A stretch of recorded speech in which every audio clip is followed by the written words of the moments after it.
Maging tunay na mensahe nawa ang ating buhay sa iba. Ako po si Father Fiel Pareha at ito po ang ating segment, ang Daily Devotion, na kung saan tayo po ay magdarasal, magbabasa at magninilay kasama ng salita ng Diyos sa buong taon. Manalangin tayo. Sa ngalan ng Ama, ng Anak at ng Espiritu Santo. Amen. Halina, banal na Espiritu, liwanagan mo ang aming puso at isip nang maunawaan at may sa buhay namin ang iyong salita. Amen. Our Bible passage for today is from the Gospel of Saint Matthew chapter 28, verses 16 to 20, and I read it for you.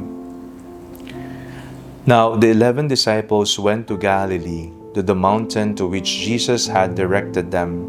When they saw him, they worshipped him, but some doubted. And Jesus came and said to them, "All authority in heaven and on earth has been given to me. Go therefore and make disciples of all nations, baptizing them in the name of the Father and of the Son and of the Holy Spirit, and teaching them to obey everything that I have commanded you.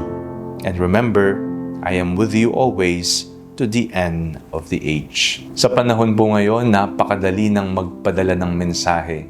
Sa isang pindot lang, maaari tayong mag-text, mag-chat, mag-post o magbahagi ng larawan at opinyon sa buong mundo. Napakabilis ng komunikasyon. Ngunit sa dami ng mensahe sa mundo, may isang tanong tayong dapat pagnilayan. Ano ba ang mensaheng ipinapadala natin sa buhay natin? Nagdadala ba tayo ng pag-asa, katotohanan o pagmamahal? O baka minsan nakakadagdag pa tayo sa ingay, sa galit at pagkakawatak-watak? Bago umakyat si Jesus sa langit, ibinigay niya sa kanyang mga alagad ang isang mahalagang misyon. Humayo kayo at gawin ninyong alagad ang lahat ng bansa. Isinugo niya ang mga alagad upang ipahayag ang mabuting balita sa buong mundo. Ito ang kahulugan ng pag-akyat ni Jesus sa langit o ascension. Hindi po ito simpleng pamamaalam lang. Ito ay pagtitiwala ni Jesus sa kanyang mga alagad at sa atin upang ipagpatuloy ang kanyang misyon. Bagamat hindi niya siya nakikita ng mata, nananatili siyang kasama natin. Kaya nga nagtapos ang Ebanghelyo sa napakagandang pangakong, "Tandaan ninyo, ako'y kasama ninyo sa lahat ng araw hanggang sa wakas ng panahon." At ngayong ipinagdiriwang din natin ang World Communication Sunday, mas magiging makabuluhan ang hamon ni Jesus sa atin. Tayong lahat ay communicators, hindi lang sa salita, kundi sa paraan ng ating pamumuhay. Ang ating mga posts, comments, videos at pakikitungo sa kapwa ay may epekto sa ibang tao. Nakakalungkot dahil minsan ginagamit ang komunikasyon para manira, magkalat ng kasinungalingan o maghasik ng galit. Pero bilang Kristiyano, tayo pong lahat ay tinatawagang maging boses at impluwensya upang magdala ng liwanag at pag-asa. Hindi kailangang maging sikat o maraming followers para maging instrumento ng Diyos.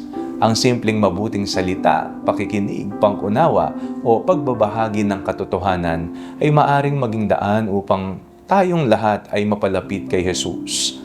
Ang tunay na komunikasyon ay hindi lang pagpapadala ng impormasyon. Ito ay pakikipag-ugnayan ng puso sa puso at yan ang ginawa ni Jesus. Hindi lang siya nagsalita tungkol sa pag-ibig, ipinakita niya na ito ang kanyang buhay. Kaya sa pag-akyat ni Jesus sa langit, hindi niya tayo iniwan na walang direksyon. Sa halip, isinugo niya tayo upang maging kanyang tinig, maging kanyang kamay at presensya sa mundo. Bawat Kristiyano ay mensahe ng Diyos sa mundo. Ang tanong, anong klaseng mensahe ang nababasa ng tao sa ating buhay? Manalangin tayo. Panginoong Hesus, salamat po sa pagtitiwala mong ipagpatuloy namin ang iyong misyon. Turuan mo kaming gamitin ang aming salita, gawa at paraan ng pakikipag-usap upang magdala ng katotohanan, pag-ibig at pag-asa. Sa gitna ng magulong mundo, gawin mo kaming tapat na saksi ng iyong magandang balita. Amen. Sa ngalan ng Ama, ng Anak at ng Espiritu Santo. Amen.